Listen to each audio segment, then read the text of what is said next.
Komandanti i ushtrisë së Kosovës, generali Bashkim Jashari, në pritjen e jashtëzakonshme në shtetin e Ajovës në SBA, duke u kthyer përshëndetjet me duar trokitje frenetike të pranishmeve, përveç ngritjes së zakonshme të duarve, i përshëndeti edhe me simbolin që e përdorte Rugova, bashkimin e dy duarve, si simbol të unitetit kombëtar, por edhe në këtë rast të unitetit të Kosovës me SBA-n. Nuk e dim nëse ka një mesazh tjetër kjo mënyrë përshëndetje e Jasharit, por është tipike e përdorur nga Rugova për të treguar unitetin e kombit dhe edhe në raste specifike me miq të veçantë. Komandanti i FSK-s u nderua në mënyrë të pazakontë, si rrallë kusht tjetër, në ceremoninë ku para senatorëve dhe kongresmenëve të shtetit të Ajovës, raportoi general majori Osborne, sipas njoftimit të FSK-s, e cila ka publikuar edhe videon e ceremonisë. Bashkim Jashari është i biri i Rifat Jasharit, njërin nga 3 vëllezërit e 2 heronjve të kombit, Adem e Hamz Jashari. Bashkimi po ashtu është njëri nga të paktët që arriti të mbijetonte sulmi terrorist të Serbisë mbi familjen Jashari dhe vazhdoi rezistencën e armatosur. Pas transformimit të TMK-s në FSK, në 2009 u emërua inspektori përgjithshëm, ndërsa në vitin 2018 u gradua në general major dhe në nëntor 2021 u emërua komandanti i FSK-s nga presidenti Vjosa Osmani dhe u gradua në general lejtënd me 3 yje. Komandanti i Forcës së Sigurisë së Kosovës, Bashkim Jashari, ka zhvilluar një vizitë zyrtare në Shtetet e Bashkuara të Amerikës. Në kuadër të kësaj vizite, ai ishte i ftuar në organizimin e konsullatës së Kosovës në Iowa. Përmes një njoftimi, FSK-ja bën me dije se ai është takuar me sekretarin e shtetit të Iowas, Paul Pate, kryetarët e qyteteve të Johnson dhe Norwalk, si dhe zyrtar të ndryshëm të shtetit të Iowas. Jashari vlerësoi lart bashkëpunimin dhe partneritetin, si dhe i falenderoi zyrtarët shtetëror për mbështetjen e pakursyer që po vazhdojnë të ofrojnë për FSK-n. Gjithashtu, në kuadër të agjendës zyrtare, ai vizitoi edhe shtëpinë e veteranëve të ushtrisë së SBA-ve për këtë shtet. Gjatë kësaj vizite, i pari i FSK-s u njoftua nga stafi i këtij institucioni me aktivitetet, procedurat dhe rolin e rëndësishëm në mbështetje të veteranëve. Në fund të vizitës, Jashari shprehu mirënjohjen për të gjithë veteranët e ushtrisë amerikane, të cilët kanë kontribuar në ruajtjen e paqes dhe sigurisë nëpër botë, në veçanti atyre që kanë shërbyer në Kosovë. Në margjinat e vizitës zyrtare në shtetin e Iowas, komandanti i FSK-s vizitoi edhe bazën e aviacionit të Gardës Kombëtare të Iowas, e cila vlerësohet si një nga njësitë kyçe të saj. Me këtë rast, siç njofton FSK-ja, general Jashari pati mundësinë të shohë nga afër aftësitë dhe kapacitetet e kësaj baze, duke përfshirë helikopterët e modelit Black Hawk. Gjithashtu, stafi i kësaj njësie e njoftoi komandantin dhe delegacionin e tij në lidhje me procedurat e trajnimit të personelit të aviacionit, mirëmbajtjen e helikopterëve, infrastrukturën përcjellëse dhe inspektimet e nevojshme për helikopterët në fjalë. Gjatë vizitës, general Jashari dhe general Stephen Osborne u pajtuan për krijimin e grupeve punuese të përbashkëta për planifikimin e ngritjes së këtij kapaciteti në kuadër të FSK-s, duke përfshirë trajnimin, operimin, mirëmbajtjen dhe infrastrukturën adekuate, u tha në njoftim. Në përfundim, Jashari e vlerësoi lart profesionalizmin e kësaj njësie, si dhe falenderoi stafin e bazës aviacionit për gatishmërinë e tyre që t'i ofrojnë mbështetjen e nevojshme për FSK-n në lidhje me trajnimin për helikopterët Black Hawk, si kapacitet shumë i nevojshëm për ushtrinë e Kosovës në të ardhmen.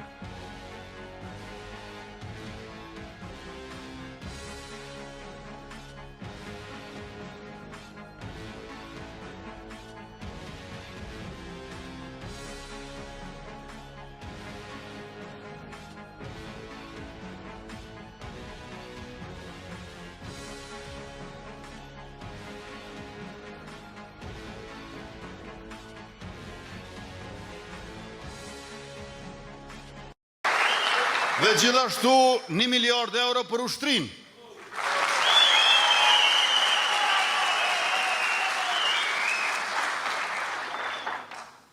në 2018-2020, qeveria asokohe as 4 milion euro për armatim dhe municion. Qeveria jonë për 4 vjetë ma shumë se 430 milion euro, pra ma shumë se 100 herë ata.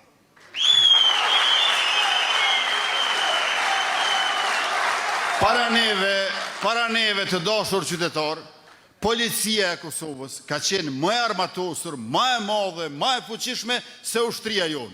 Kjo po ndryshon, e keq tavonin prej 5.000 pjesëtarëve të FSK-s, tash mund të shkojmë edhe më shumë se 5.000, kena dyfishu numrin e qizmeve në tokë, i kemi shtu ushtrisë tonë drona TB2 Bayraktar nga Turqia, drona Skydagger Kamikaze nga Turqia, drona Puma nga Shtetet e Bashkuara të Amerikës, sistemin Javelin anti-tank nga Shtetet e Bashkuara të Amerikës, do të blejmë helikoptera, skiftera Z Black Hawk nga Shtetet e Bashkuara të Amerikës. Në Gjakov do ta kemi fabrikën e municionit për ushtrinë tonë dhe fabrikën për prodhimin e dronave made in Kosova.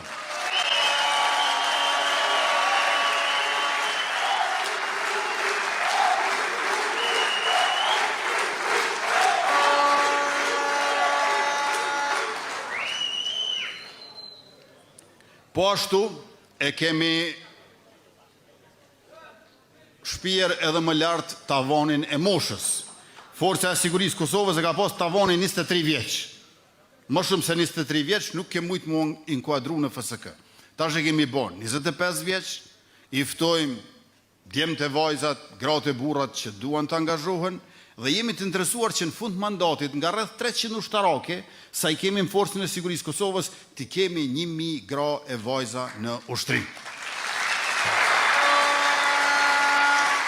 Ndërkaq, të gjithë ju që jeni të interesuar mund të bëheni pjesë e rezervës vullnetare të ushtrisë Kosovës, do t'i kryeni ushtrimet, trajnimet në kuadër të mbrojtjes gjithëpërfshirëse, se cili do t'a di se ku do t'jetë e çfarë do t'bëj në rast të fatkeqësisë natyrore apo konfliktit armatosur, dhe do t'kryhen edhe kurset për ndihmën e parë, edhe kurset për përdorimin e armëve, dhe se cili prej jush do t'a ketë pushkën, jo të shtëpia apo në kazermë të FSK-s,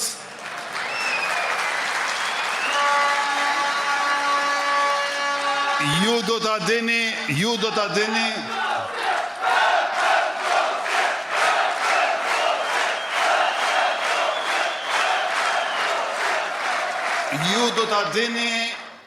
vendin ku e keni pushkën në rast të rrezikut për shtetin e përkombin ton, por po ashtu edhe ata në FSK do t'a dinë se ku jeni ju në rast të një rreziku të tillë. Në këtë mënyrë e gjithë shoqëria jonë ngritet lart dhe organizohet për mbrojtje rreth ushtrisë tonë që po ngritet lart e më lart, sepse edhe po rritet për nga numri, edhe për nga pajisjet e armatimit modern dhe të municioneve të shumta. Përveç 1 miliard në prodhimtari dhe 1 miliard në ushtri, do të kemi gjithashtu edhe investime për sportin, për kulturën, për rinin. I kemi lojrat mesdhetare 2030, 20 stadiume do të ndërtojmë në 18 komuna të Kosovës dhe do të vazhdojmë me lartësimin e vendit tonë në arenën ndërkombëtare. Të dëshmojmë se ne mund të organizojmë edhe aktivitete e ngjarje të ndryshme ndërkombëtare që rinia të jetë aktive e gjithnjë më e gjatë. Pastaj,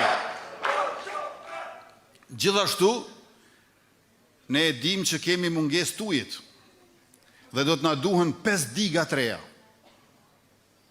Kuqica, Pollota, Desivojca, Firaja edhe Dragaqina. Dhe 4 diga të tjera për të cilat do të bëjmë studimin e fizibilitetit. Sepse siguria nuk është veç policie, ushtri, siguria është edhe ujë. Por ju e dini më mirë se të gjithë që siguria është edhe energji. Prandaj, në termocentralet e Kekut do të ndërtojmë edhe një termocentral të ri nëpërmjet gazifikimit të linjitit, sepse ekonomia jonë që po rritet ka nevojë për më shumë energji se sa që kemi tani.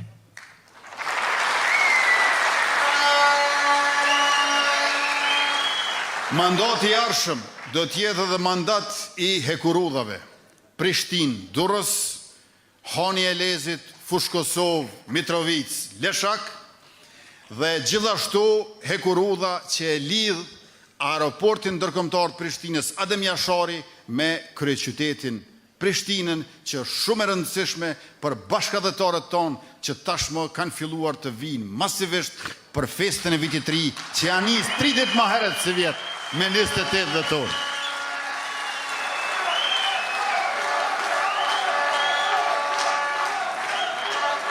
Përveç se policisë e ushtrisë, ne nuk e shikojmë shoqërinë tonë, popullin tonë, vetëm për nga fushërimtaria, por edhe për nga shtresat dhe nevojat sociale.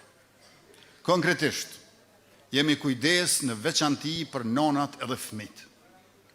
Fëmijët nuk kanë pas shtesa në Kosovë, para qeverisjes sonë, kanë qenë zero, i bëm 10 euro, pastaj 20 euro, pastaj 30 euro, dhe ju e dini që s'fundmi, shtesat që ishin për një familje që i ka 2 fëmijë nga 20 euro, 20 euro gjithsej, i bënëm nga 30 euro, 60 euro, për ata që i kanë 3 fëmijë ma shumë, ishin 30 euro, i bëm 25 euro, pra një familje me 3 fëmijë ka marrë 90 euro, mas ne i merë 135 euro, një familje me 4 fëmijë që i ka marrë 120 euro, tash i merë 180 euro, me 5 fëmijë që i ka marrë 150 euro, i merë 225 euro, sa ma shumë fëmijë, qaq ma shumë shteti do tjetë pranë jush që t'ju mbështes e t'ju ndihmoj. Por, na këtë do t'a dyfishojmë. Shtesa për fëmijë 25 euro, në mandatin e ardhshëm bëhet 90 euro. Dyfishi. Me qenë se në vitin e ardhshëm rritet paga minimale, do të rritet edhe mbështetja për nënat e reja për lehonat. Sërish nuk ka pas mbështetje për tonë të kalumën. Ne e fillu me pagën minimale që shë gjetëm 170, pagën minimale bënëm 350 euro, edhe lehonat u mbështetën me aq, ndërka që në mandatin e ardhshëm, me 1 janar paga minimale bëhet 425 euro, me 1 korrik bëhet 500 euro, po aq bëhet edhe mbështetja për nanat e reja, lehonat, që dhe më thonë i marrin